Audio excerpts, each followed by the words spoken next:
Hi again.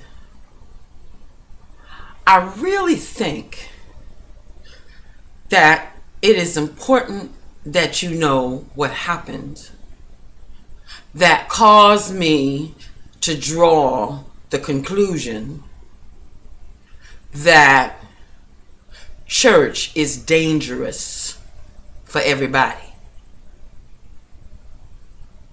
There were some things that happened before the Lord spoke in my head in 2007.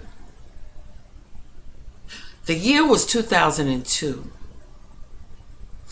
and I was functioning in a charismatic type ministry, a church that I founded in 1996.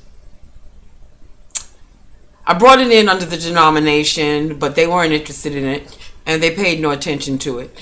And so that's exactly what I wanted them to do, not pay any attention to what I was doing. I was laying on hands, people were falling slain in the spirit, I was speaking in tongues, I was casting out devils, I was doing my own thing. And nobody in the denomination really knew about it or were even interested in it. So the year was, I got to go back even further. The year was 1999 when a young woman came to my church. A young woman who now works with me as one of my ministers. But back then, she was 19 years old, and she was very supernatural herself. She came in my doors prophesying. She stayed as a member in my church for about 3 years. She was, beyond a doubt, my best member in terms of everything. She preached. She opened up the scriptures the first day she preached, and a power came over her, and she preached like a woman possessed. And it was so good. I said to myself, well, I got to start training this young woman to be a preacher. And so that's what I began to do. She traveled with me when I preached in other churches. She would break loose and prophesy in those churches, and a power would spread all over the church where everybody'd be screaming and hollering and falling out and speaking in tongues and all of that. And I was like, woo, look at this. And then one day she came to me with a dream. And she said, Pastor, I had a dream that I have 3 snakes inside of me. And that one of them is a spirit of divination. And one is a lying spirit. And I don't remember what the third one was. But she said, in the dream, the Lord told me that I needed to come to you and your daughter, who at the time was my assistant pastor, that I need to come to the 2 of you and have you cast these things out of me. So I said, whoa, this girl speaks in tongues. This girl prophesies. This girl goes out on street ministry. I neglected to mention she's in a wheelchair. Has been all her life. She was at my church when other people was calling up on the phone saying, oh, the weather's too bad out here. You know, it's snowing and this. I got a cold, whatever. Nydia was there. So, I couldn't believe this, but I went on and proceeded to cast out the devils. Well, to my shock, there were 3 sessions. To my shock, the demon, fallen angel, whatever it was, picked her up out of the wheelchair, walked her down a long aisle when she couldn't take more than 2 steps in the natural from her chair, walked her towards me, screaming and growling and cussing and blaspheming,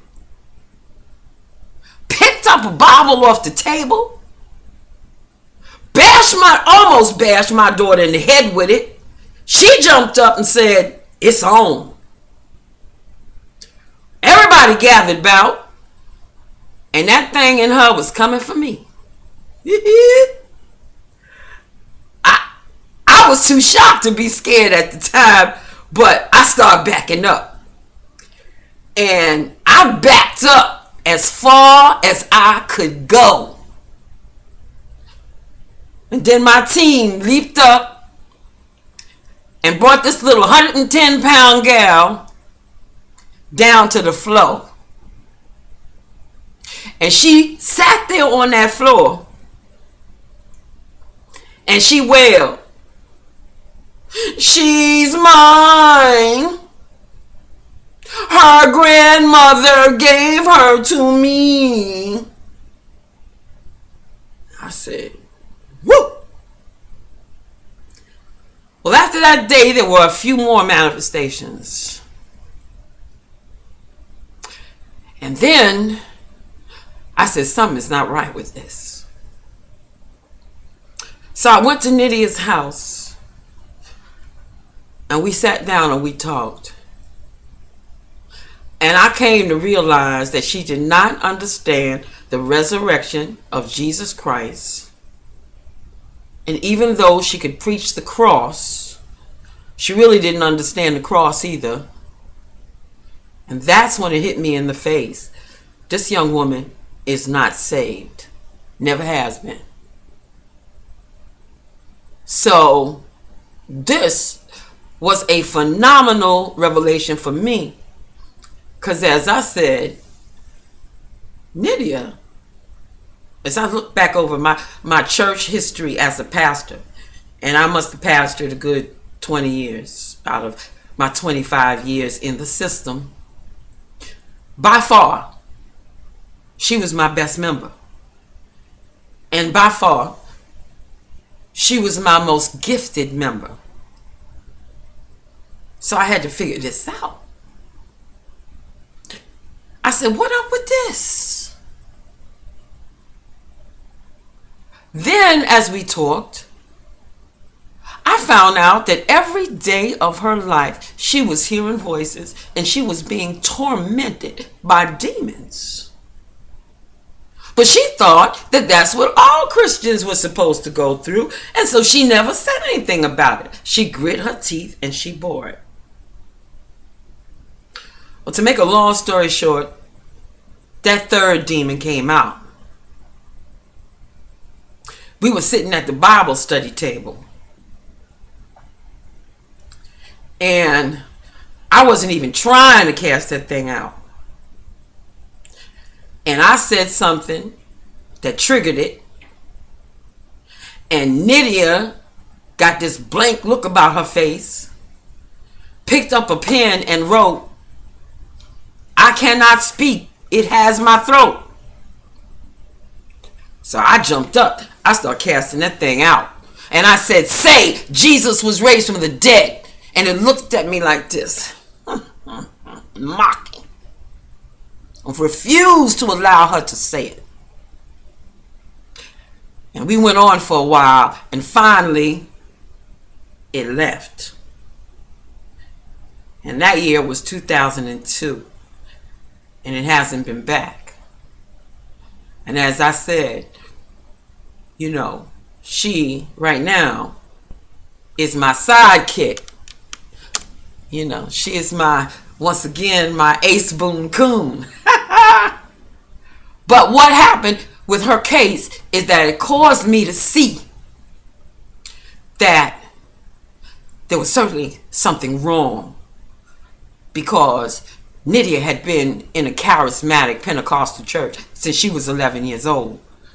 And so I said, something ain't right with this. Something is not right with this. And I began to seek God in prayer.